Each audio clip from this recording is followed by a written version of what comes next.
So, how to introduce Nikki Wallschlaeger? I always feel about the poetry reading introduction like it's this filmy wrapper that everyone wants to rip off. But I'm going to try and do my best to say why I think Nikki Wallschlaeger is one of the most significant, imaginative, highly charged, and compelling poets writing today. It's no accident that her two full-length collections, Houses from Horseless Press and Crawl Space from Bloof Books, take their titles from spatial structures. Because Wallschlaeger's writing continually probes and unpicks the structures through which societies organize themselves and what those structures do to people compelled to live and awfully die within them. Wallschlaeger's poems scratch at and reveal noxious contemporary white supremacism and monstrous legacies of colonialism. As one poem from Houses, this brilliant book, devastatingly puts it, the past is the most profitable thing about me. Crawl Space is a reimagining and disruption of the sonnet form, an exploration of constraint, debt, freedom, and as one poem puts it, writing under the constraints of your oppressors, whoever they are. I'm reminded of what Erica Hunt, echoing Bell Hook's idea of the oppositional gaze, calls an oppositional poetics. Wallschlaeger's work is singular. I know of no other contemporary poet who has made something as visually striking and subversive as her graphic chapbook for Bloof, I Hate Telling You How I Really Feel, which you can see in free PDF form on the Bloof website. But it is in a tradition of radical, politically aware writing. I want to just finish off introducing Nikki by echoing the words of the great Wanda Coleman when she writes about making advances on the emotional, social, and aesthetic fronts, which is something that Wallschlaeger's work always does. Her new book, Water Baby, will be out next year from Copper Canyon Press. Okay, time to scrunch up this filmy introduction and welcome center stage in your Zoom, the brilliant Nikki Wallschlaeger. Thank you for that, Colin. That was lovely and generous. And thank you. All right, we're going to start off with this poem. Walking towards the center of the universe. Ain't never had a pedicure. No way. Are you serious? I'm going to pay someone to scrub away at my problems to do a job I can do myself. An immigrant woman bowing down to my feet so I can feel pampered, temporarily rich? I don't think so. Never. My feet have holes. They are tough. They are rich with deposits and dirt. You're talking about grinding away a lot of years built up along the river, what keeps the mineral flow in place. I'll throw on some organic shea butter from time to time and cut my toenails, but that's it. I burn these calluses. They are the soles of my feet. I walk towards God. He don't answer because he's a man, so I change direction. I walk towards the center of the universe. I walk on cement, walk through mud, walk on gravel, walk on clobbered glass. I walk on spongy, simulated things and kick them aside to get to the real stuff. I walk on their toy cars carrying their little toy men with their little toy guns. I fumble across their tight-ass bridges, their runways of silken tiles, double-decker planes taking off for pleasure and business confrontations. I walk beside them. Everyone who boarded first is shocked I made it to the gate on time. Why, yes, I'd like that extra leg room. I'll take that luxury. I'll rest my wheels. I get off like everybody else. I put my shoes back on. I tilt my seat back up. Down below are my feet buried in the earth.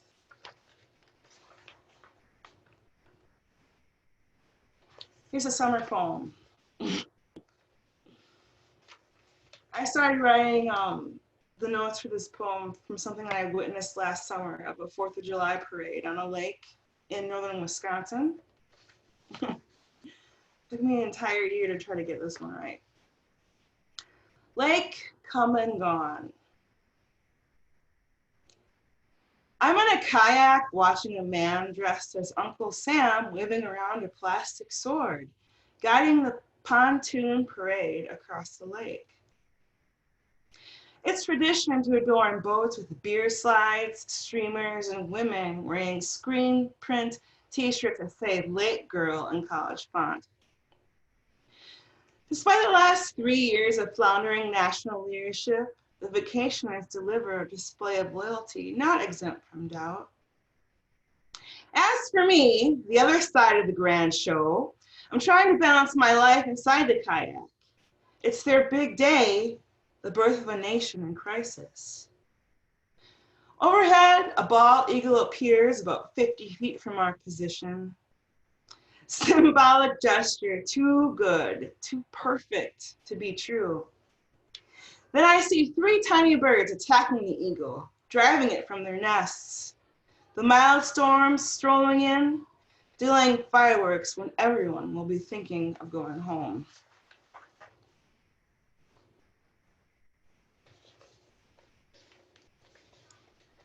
I could really go for a deep hug.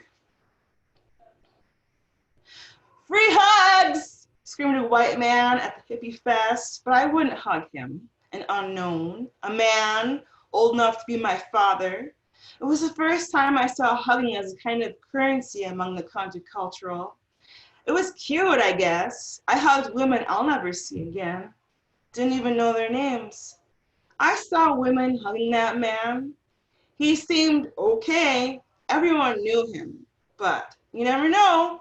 He believed in those hugs he was giving. He could heal the world, but I didn't trust him. His hugs were fishing for something else. Trust your intuition, Nikki, which I did that time and smiled. Walked by, hugging women and stared when they asked. I'll hug my sisters.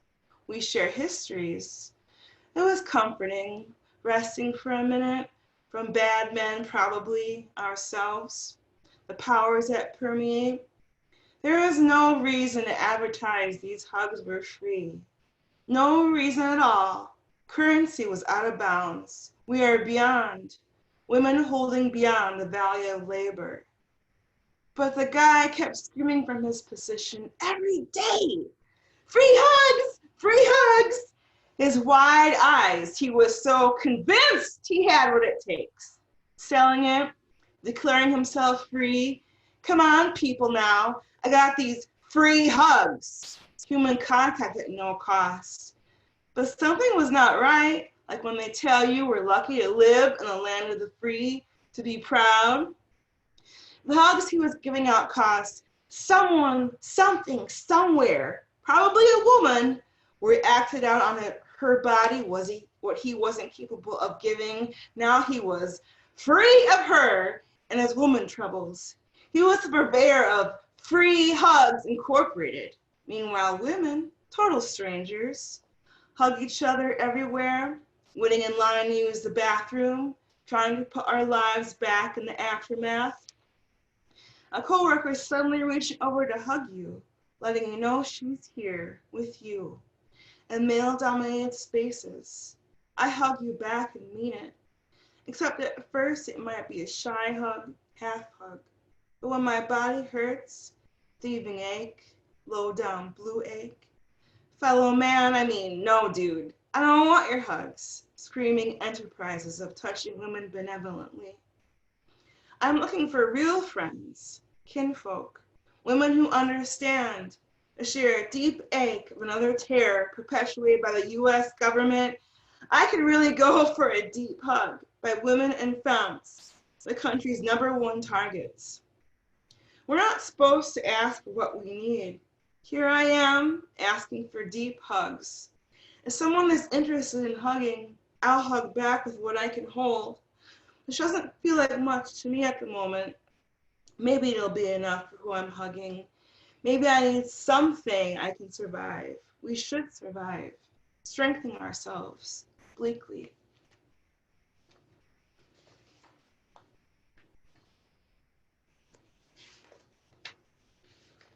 American Happiness. Donna hasn't been herself lately, and her manager's having a fit. Jonah called crying this morning. George lost his wits again over something minor. Mildred said it's been years since she felt anything but guilt. Allison cuts herself because God says she's a sinner. Michael sulks on the couch, refusing to make dinner for the kids. Omar is so angry all the time. At the holiday party, Heather makes her entrance, already trashed on wine. Tina sighs like a prophet in class. Imani is sobbing about her past therapists who don't get it, as Rowan freaks out for no reason on a cashier at the theater. Veronica is so bored she may as well be dead, wedded to a man she can't love.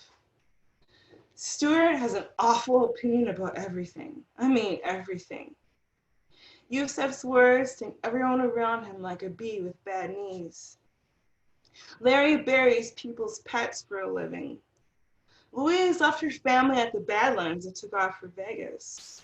Dan ran, he just ran and ran with nothing into the woods. Grace shook her parents off and got cozier with their goods.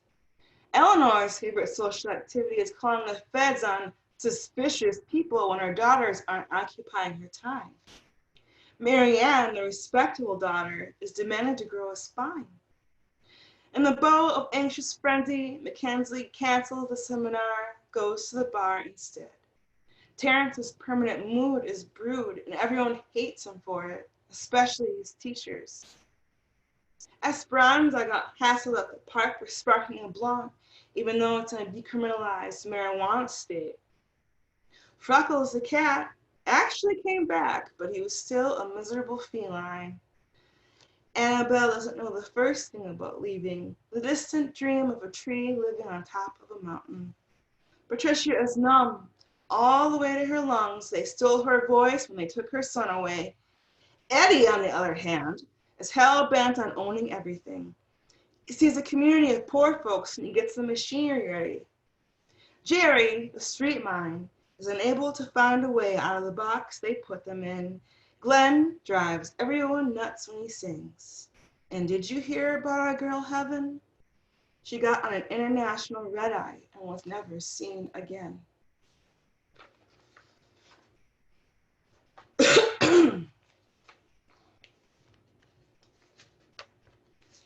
Safe sex. My white health teacher in school wore polo shirts with the insignias of the country club she belonged to, matching the bows she wore in her hair, and one day she told us about AIDS and HIV. Began her pedagogy saying if we contracted HIV, we will die from it. I still see that woman, a voice, loud, certain, and white. Die from it. You will die, she said. My health teacher who lived on the rich side of town, who barely knew who I was or knew my name. You will die, she roared. And it wasn't her problem if I did. She was a well-bred lady. No one like her would die from AIDS. It was illogical. I was one out of 5 black kids at their school. She was speaking for us. Her mythic certainty, she wanted to be inevitable. We will die from having sex. I am not white or from a money family who belong to country clubs. Her speech designated for me, I am going to die if I had sex. Even if I practiced safe sex, the disease would plunder body and soul. Voice disguising itself, my white health teacher's throat. You will die. Gained entry anyway. Powerful without regard. There was nothing that could protect me from a destiny of dying from having sex. When she wanted to play golf on weekends, death didn't dream about her. Not gonna happen. Her life, faultless, white. Wearing red bows in her hair, white polo shirt. You will die from it. No matter how I lived, disease would find its way to me. In the air, through her sermon, I was one of a handful of black kids. It was terror. What if someone put a virus, any virus, inside me while asleep? You will die from it without compassion. And class was over. But is class ever really over? Her voice, my voice, her voice, my voice, her voice. I will die. I will die. I will die. Will I live if I'm black?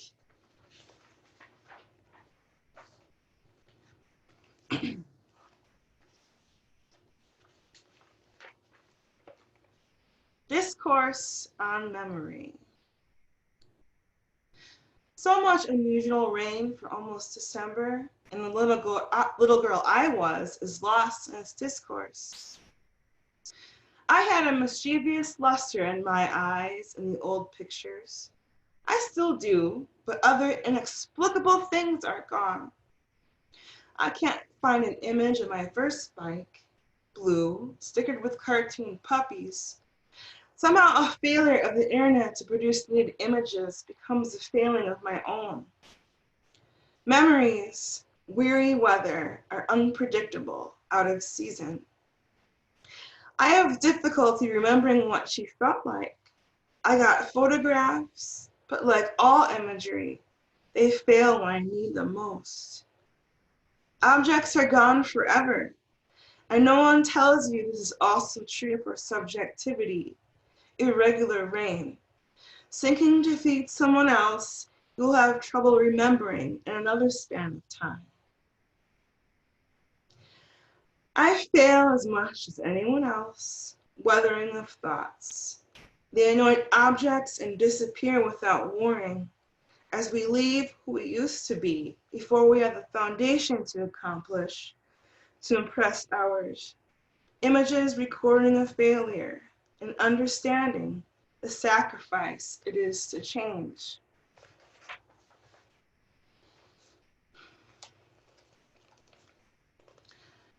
This poem is a favorite of mine I'm going to read next.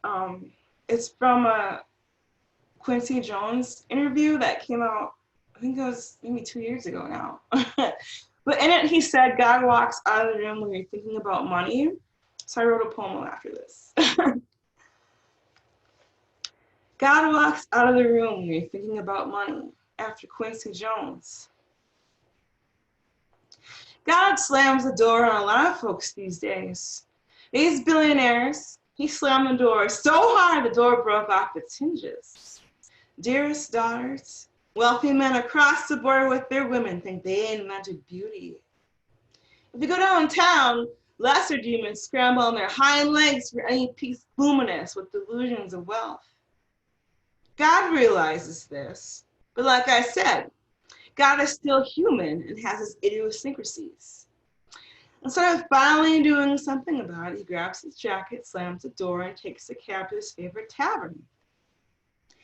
He hasn't figured out how to speak to his children since they left the house, outmatched in cleverness of technology. They petition him when he's supposed to be working, each demanding their own empires. And since God hates feeling guilty, he pays some of them off. Believe me, my broke ass has called his office more than once. Nearly impossible to get an appointment, which is just as well. For generations, women have been surviving with God and will keep surviving without God.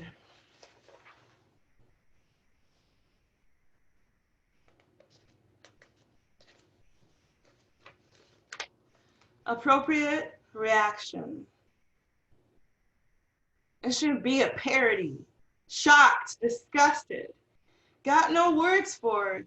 You mean to tell me? So disappointing. Shocked, disgusted. The end of democracy. Late stage capitalism. Shocked, disgusted. Jokes write themselves, trying to understand. No, this isn't the Onion. This is the new normal. Shocked, disgusted. Hold them accountable.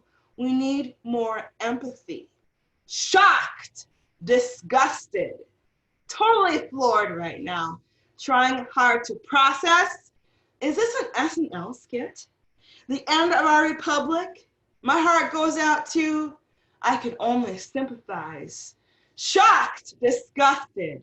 Are you fucking kidding me? You mean all of this is real? You can't make this shit up?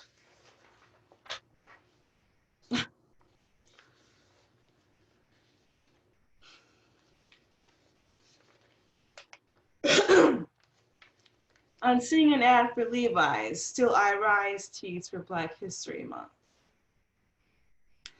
Still I rise. Yeah, well, someday I won't. I got a headache from altitude illness. The high business of lifting ourselves up and figuring out where to go. They go lower and I get high as a reprieve from what's neither lowest or highest. Business as usual pursues at a cruising speed of normalcy, a steady, even flow of proselytizing from the pulpit of an ad campaign to catch more loyal consumers. Now that we're free of de facto bondage, we can get paid a premium, hopefully, modeling gratitude.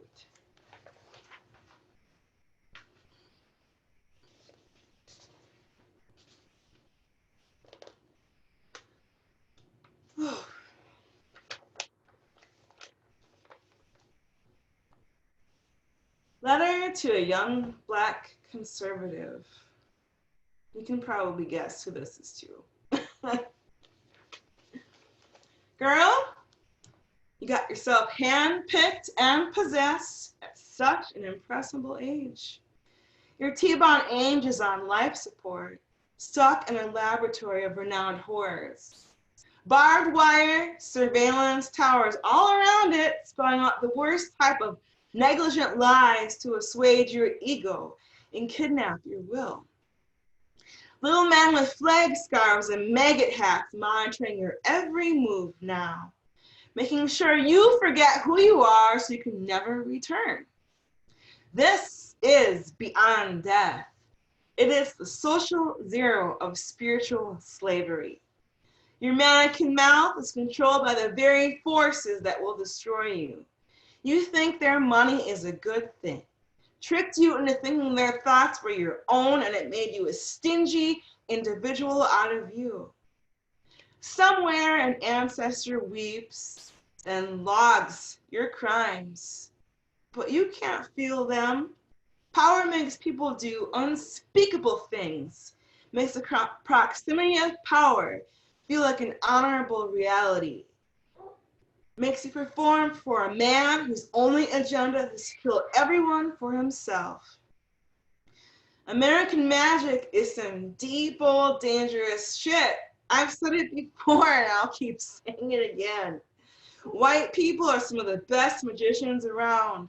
They know how to hunt insecurity, and you fell right in, snapping your head off to live as a caricature you think you've escaped by being young, pretty, and good at pimping the industry, the tune of the corny jingles they want you to feel, and the static language of a nation that exists only in the most acrid of imaginations.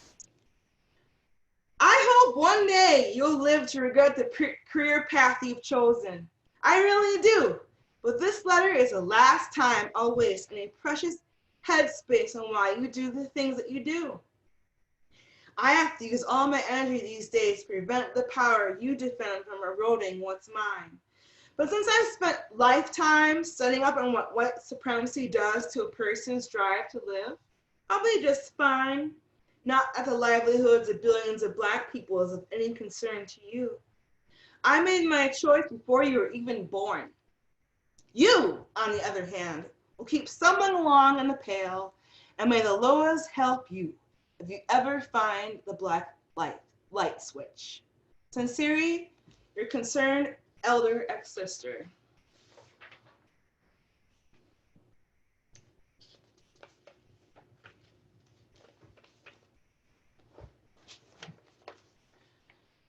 Why do I feel so old when I look so young? Why do I feel so old when I look so young? have a night of okay fun, and I feel better and younger, refreshed, maybe lovelier, but in the mornings I feel just as old again. Hey friend, how are you? I see you're young too, around the same age as me. Look at those folks with their big boy pens and crooked chairs. They act younger than we do, and our lives are somewhere else and faces even older than this.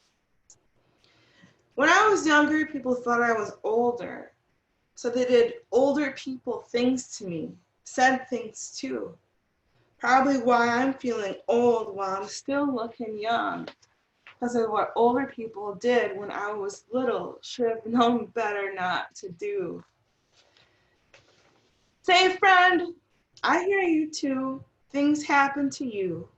That's the way evil goes. Lets people do bad things. Don't know why that is, but the how is inside the what, tying the ends of the who. Maybe we can stop it from going to the next someone. Yes, it's like that. Could've, the should've, and the would've. I would have known then what I know now. Maybe I could have got out of the way. But I was too young, and now I'm older, outside the what and the who, but still inside the how and the why. Let me introduce my old ass self. How do you do? My name is Young, plus the last time I loved without fear.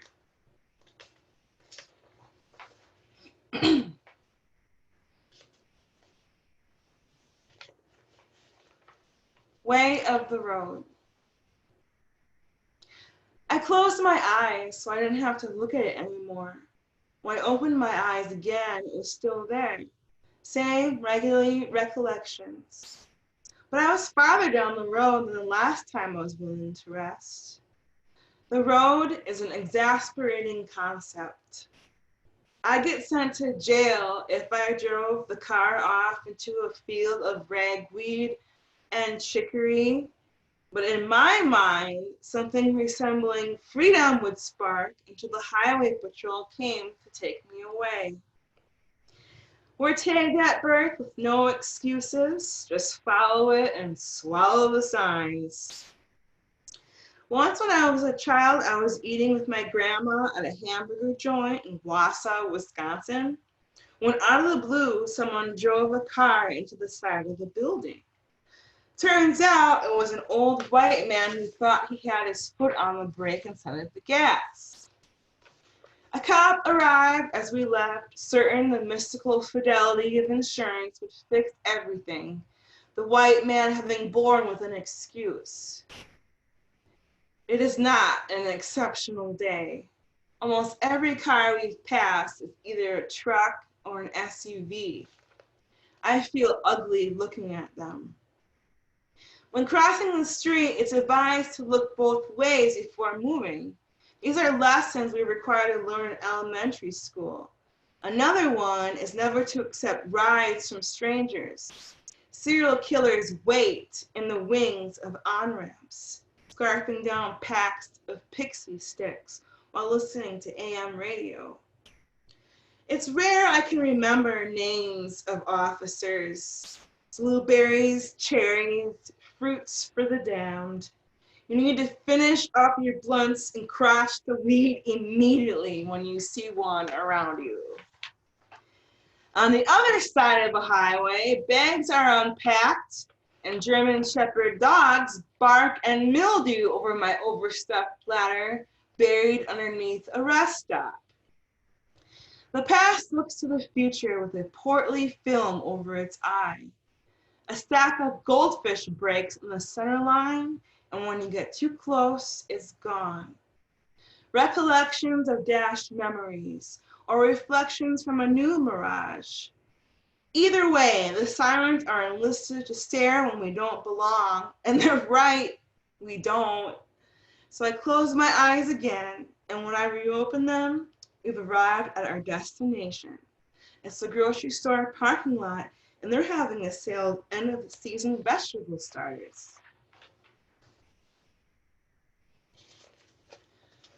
How's everybody doing? Good? All right. Lonely in a fundamental way. Little rabbits cooking barbecue in the desert. Little rabbits removing their head wraps at TSA. Little rabbits who prefer modeling in sunglasses. Little rabbits bopping to the store for condoms. Little rabbits smoking Benson and Hedges lights. Little rabbits assembling a brand new bookshelf. Little rabbits shelling out cash for a wristwatch. Little rabbits shaking out their boots for scorpions. Little rabbits filling out passport applications.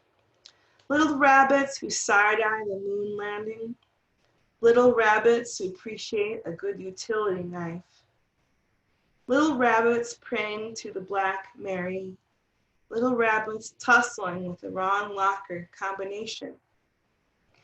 Little rabbits who relax their hair in a locked bathroom. Little rabbits hiking in dormant volcano landscapes. Little rabbits that crack their gum when the bell rings. Little rabbits who snarl back when you least expect it.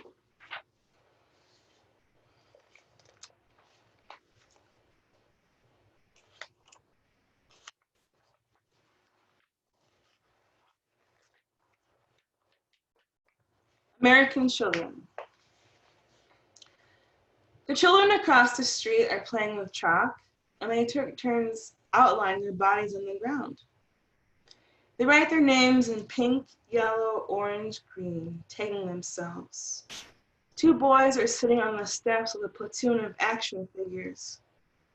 They have a stick of red chalk and colored red clouds around these toys, designed to resemble men with endless permanent strength. There are red-winged blackbirds everywhere, and they talk all day into the silence. And since it's only April, you can see their bodies exposed in the trees or are taking their time for the next cycle. A few days ago, there was an armed man at large camped out in the woods behind my son's school, and the FBI set up a command center to find him. They found him quickly, and the children were safe this time.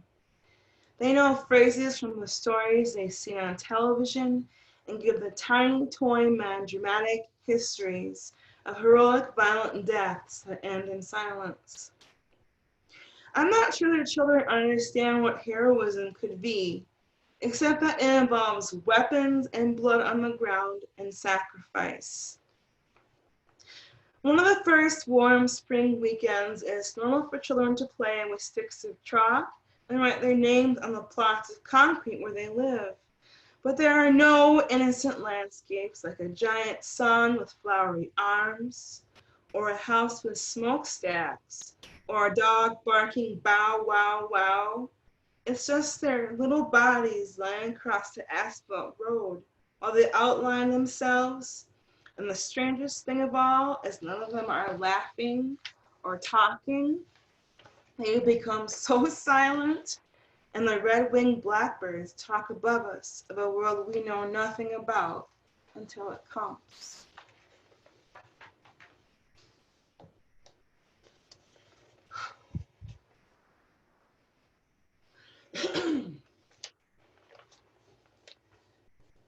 Just because we're scared doesn't mean we're wrong. When language failed me, I look around. Has language failed you too? I am a seaworthy underwriter, chauffeuring the limousine malware. You're not supposed to put new wine in old bottles, but people do it anyway. Swelling epochs and shady hunter green. Tragic preoccupations with American actors. I can still pass as a pretty young thing. Take my cue when it's time to butterfly. Inside a collapsing salt mine, I'm partially shuddering encryptions. Blink twice if you feel as betrayed as I do. Baby, it's whatever I can pull off in a day.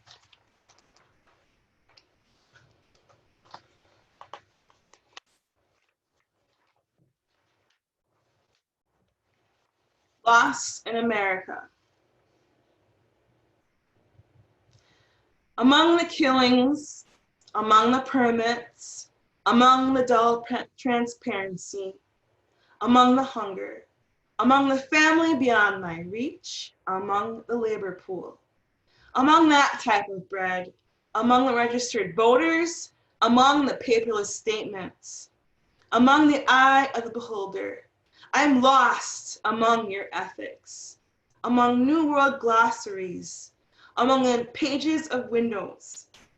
I'm lost inside your mesosphere on what's toxic and what's not in America. I am certainly lost at the political match, among recurring wars no one dares to injure on the ride home, among the ink tracking my God.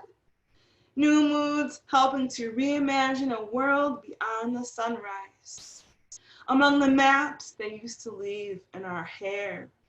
Celia got away, bad hip and all. Among electronic billboards jammed with the black faces of runaways. Don't call this toll-free number if you see her armed and dangerous, healing from the law.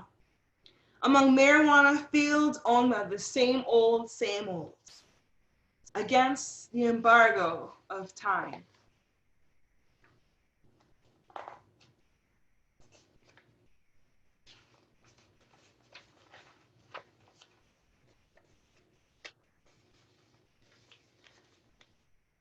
Vertical view of a city.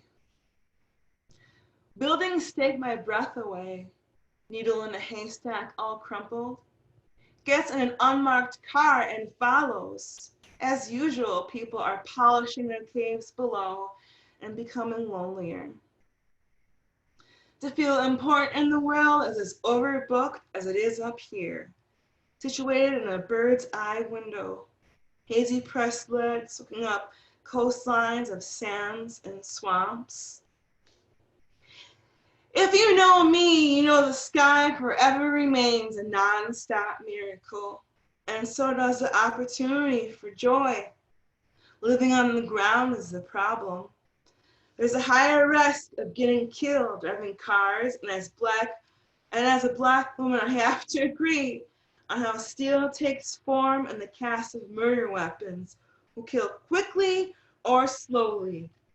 And no matter how many honed rocks we throw back, mama, here comes the sad part. Glass houses get rebuilt, modified to withstand a good blast. And they say we deserve to die by them if we get in the way.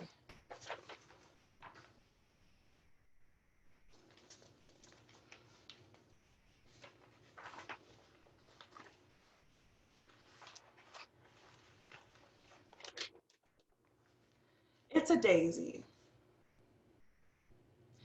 Bats twin the sky, drowsy from building home to watch night court. I, Nikki, as a contemporary woman, is bound to ask who's spiraling in the faucet. If you keep no-lie relaxers on your hair past the suggested time frame, the original cripple pattern becomes more defiant. Memories won't comfort me. Perhaps it's best not to trust the politics of people who haven't washed their own dishes in 20 years. Oh, missile management, I request a transfer for the masses, a happy, howling cocktail, showing instead of telling this country that I cannot with you. A free daylight may be possible, the revolt in us, I mean. Stems are still the holding like a grown-up, but they snap. You pick me up, pour me another bath, a glass of something dry for the blisters. Read Ted Jones' Hand Grenades. Remember that? I'm not the only one. And cry.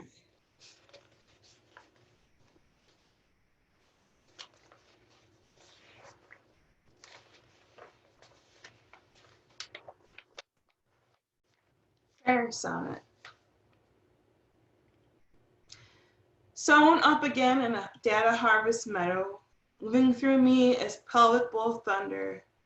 to learn how to laugh at their indifference. Revenge of the Chattel is not being shown in any of the popular gendarme art houses. Blood heavy as the iron binding us together, public wordplay is called getting dragged. Violence is a daily metaphor. In our very real world, these solvent metaphors are true. Hell investigates life with great opportunity. My little candle mouth, kindling for the wounded. When the stars are coming to the worst timing and no one wants to get out of bed in the morning.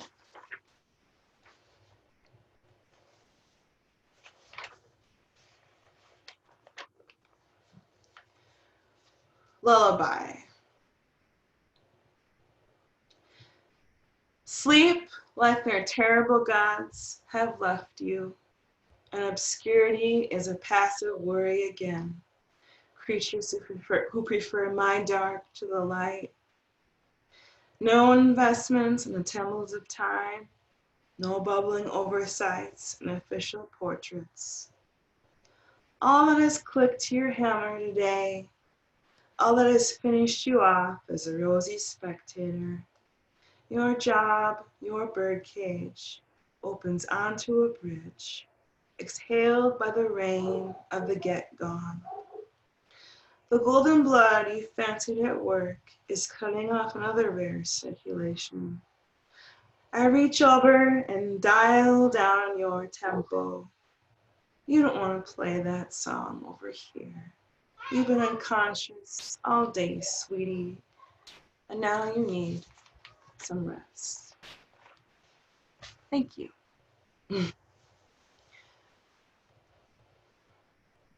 Thank you so much, Nikki. That was such an incredible reading. So amazing, just brilliant. And honestly, if you have a look at the chat, it's just overflowing with love for that reading.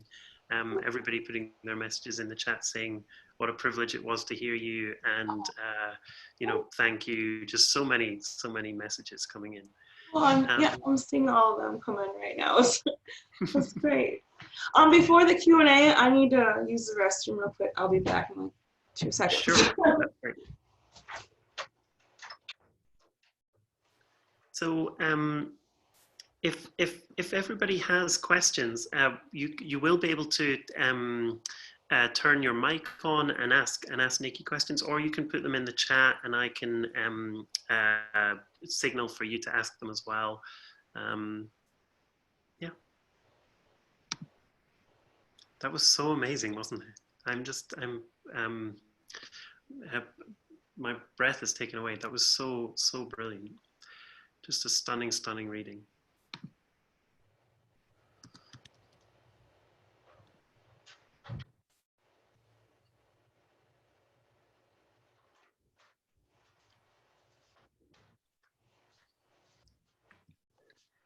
All right. So,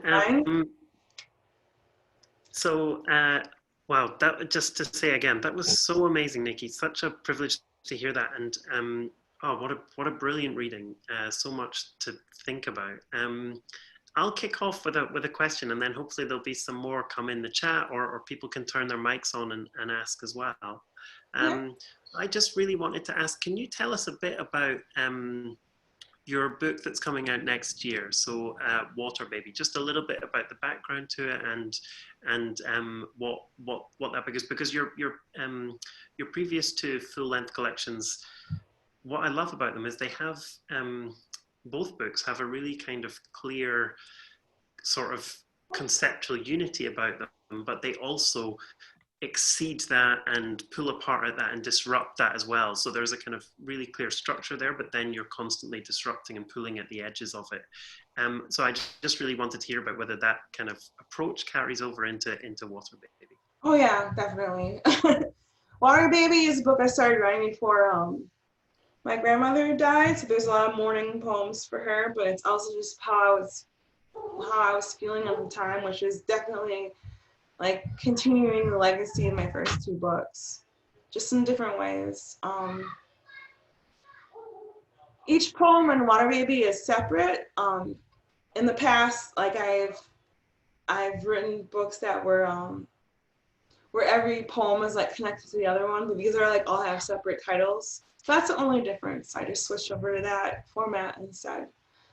But a lot of the poems from Water Baby are published online and in print. I'm also in the middle of writing a book right now. The past couple of years, it's called Hold Your Own. And it's post mourning, but I mean, you don't really get over losing somebody you love. It's just kind of, I mean, losing somebody that you love, that like cared for you and that raised you, is like a big turning point in one's life. So it's kind of like I'm trying to struggle with all of that and just like living in this world without this person anymore, but also being rooted into everything that's going on right now in this country, and then me just trying to figure out how to live and like live in a way that is truthful to my values. Fantastic. Thank you. There's a question in the chat from Rena, which is, Nikki, what poets do you think we should be reading? Particularly interested in new poets we may not be familiar with. Well, I definitely think everyone should check out, I mean, Wanda Coleman is deceased, unfortunately, but we should all check out her selected poems that just came out by Terrence Hayes. It's called Wicked Enchantment. She's like one of my greatest inspirations. Unfortunately, I never got the chance to meet her, and I always hoped I would, but she died at way too young of an age. But that's one to check out right now. Tango Eisen Martin is good. Heaven is All Goodbyes, that's from City Lights. I really enjoy him as a poet. What else do I read? Joy Priest's new book, Horsepower, is coming out, and she is a Southern-based Black writer. I think she was with like the Appalachian Poets group, so that's a different perspective people can get from her. There's a lot of poetry in the U.S. is like dealing with like Black people and urban living, which she has been an urban person, but also there's the ruralness and there's the southernness that is inherent in her work. So I really suggest reading her.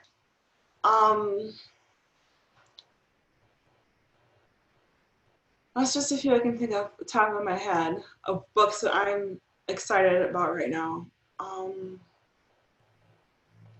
mean, just keep your eye out. I mean, there's always sorts of different poets like coming up out of everywhere. They're not necessarily like the most popular poets, but you know, from my experience, like if you just follow interesting people who are repping your work on Twitter, I mean, you'll find like all sorts of gems and all sorts of wonderful people who are writing all this work that lots of times is just below the radar.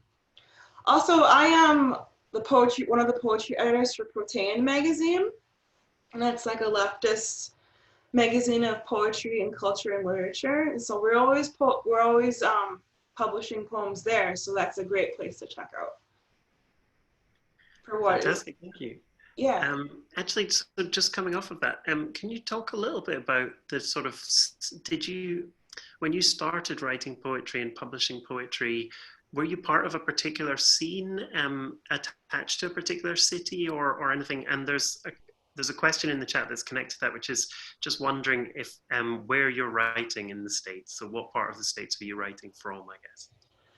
Well, I'm from Wisconsin, and I lived in Milwaukee for like over a decade, and that's where I really got my start. I went to school there for creative writing, and then there's the Woodland Pattern Book Center, which is like, I owe everything. I love that place. Like that place is my literary home.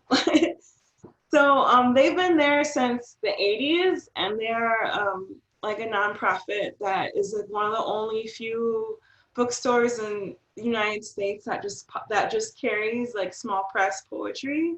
So they're always giving readings and stuff, and that's where I really feel like I grew and learned. So if I would attach myself to any kind of scene, it would be that space as opposed to a scene. So I mean, I love them. they're wonderful. Fantastic. There's another question, which is there a poem that you wish you could read again for the first time? And that's from Bess. Oh, wow, that's an interesting question. Like one of my own? Oh, that's a nice, yeah, I was Oh, that's a thinking great someone else, but question. that's a nice, if it was one of your own, that's a nice way of thinking about it as well. Uh, I don't think so, because it seems in my experience, like every time I reread my poems, like they mean a little bit, as I'm growing as a person and as a writer, and like my, you know, my consciousness is expanding with like just absorbing how this world is, and this, you know, just keep learning as a person. I feel like along the way, when I do reread my poems, like they have gained like another level of depth to them. Like they're connected to what is going on always in the world. So, and that connects me. So I'm not necessarily sure if there's a poem that I wish I could read again for the first time, but just the fact that I feel when I do read some poems over again, like maybe it does feel like it's a different, I'm reading them differently. I'm reading them like more the way that they were originally intended to be read. Because I always feel like the part of me that's writing poetry is sometimes like way ahead of my own like consciousness of where I was writing them at the time. So sometimes it does feel like some poems I'm reading are being read for the first time because they're growing into their own as I'm growing into my own. Because they don't stop evolving, because I'm not, you know, I'm not going to stop evolving and learning as a person. So it feels like they're growing with me, if that makes sense. Yeah, I guess so. Amy in the chat is, but that's a really beautiful way to think about poems, and I completely agree. There's another kind of way of thinking about that, I guess, which is there's an essay which is on the Poetry Foundation website by Wanda Coleman, which is what does a black poem look like? And at the end of that, there's a kind of, I can't remember exactly what it is, but it's basically saying like it's this kind of frustration that so much poetry is still relevant, that you think maybe shouldn't still be relevant at this moment. So there's that kind of, yeah, like you can read poems from decades and decades ago, and it feels like these poems are written for now. Yeah, I feel very comforted by past poets. I mean, I do my best to keep up with what's going now, but I find myself more and more going to the past, and just learning from people there, like learning from our elders who may or may not be here, because they have a lot to teach and they have a lot to say. There's a question in the chat which is, have you been able to write with everything that's going on at the moment? Well, the past week I haven't wrote at all. I'm just trying as best as I can to be a witness. I'm not able to go out to the protests. I'm at home with like my children. One of them is young, so I need to be here with them. But I'm keeping up as best as I can and trying to amplify and inform by using my Twitter account. But I've been sending work out to people who've asked for it, but I haven't been able to write anything immediate that, you know, nothing immediate that requires a response. Like I'm just kind of letting that sit for a while. It's too major to just dash off something. Like this is gonna take a lot of time to go through, to write about. I think it's okay for poets to realize that, to just sit with what's going on, especially since nothing is over yet. There's still protests every night. So I think, you know, it's okay to just sit and just sit with it, think and keep up what's going on. Just, you know, be a really dedicated and compassionate and sensitive witness. And then, you know, if a poem comes out of it, fine, but that's, you know, it's not, it's, if you don't want to write about it, fine, like, just, you know, poetry is great, and I love it, you know, it's the way that I make sense of this world, but I don't, you know, I don't sit and watch injustices just to write poems from them, so that's, you know, that's where I'm at. So that is 6. If anyone who wants to participate in the UK, the Bend the Knee protest, if you know, I mean, we could take a quick break for a minute and come back, or we can thank Nikki for this amazing reading and generosity in reading and answering our questions, and anyone who wants to go and participate in that can go and do so.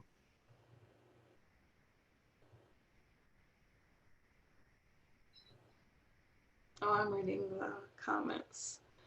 Thank you for listening in. This was so wonderful. Thank you so much, Nikki. I cannot thank you enough. This was just brilliant. Yeah, and there's what I'll do is I will also save this chat, and I'll be able to email you that as well with all the messages. Okay. Is this Zoom reading can it be available to the public? So I have recorded it. So what I will do is I will send you the link to that for you to watch, and then if you're happy with it and everything and you want it to go out, we can make it public as well. Okay, that's great. Wonderful. Thank you all for listening in again. Thank you. It's been a really hard week, and it feels really good to read my poems and just try to, I mean, that's the best way that I express what is going on right now. So this is just being able to read and have you listen is just taking a lot off of the stress that I've been going through the past week. So just thank you, all of you, and, you know, just keep up what's going on, and just, you know, just like I said, just sit with it and just follow your heart and just be a witness. And also, I mean, if you feel like you're not doing enough, I mean, just be good to yourself. I mean, this is a lot for anybody to take in. Just do what you can to help. That's an amazing message. Thank you so much, Nikki. Yeah, what a great thing to take away, and yeah, you'll see all the messages. Everyone's just going nuts in the chat. Okay, let's do a kind of virtual round of applause to thank you, Nikki.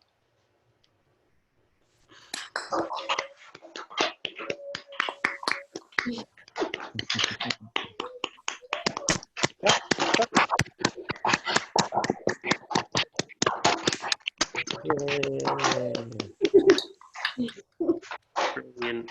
Okay, thank you, everybody, and thank you again to Nikki, and yeah, stay safe, everybody, and yeah, thanks for coming. Thank you for having me. Thank you.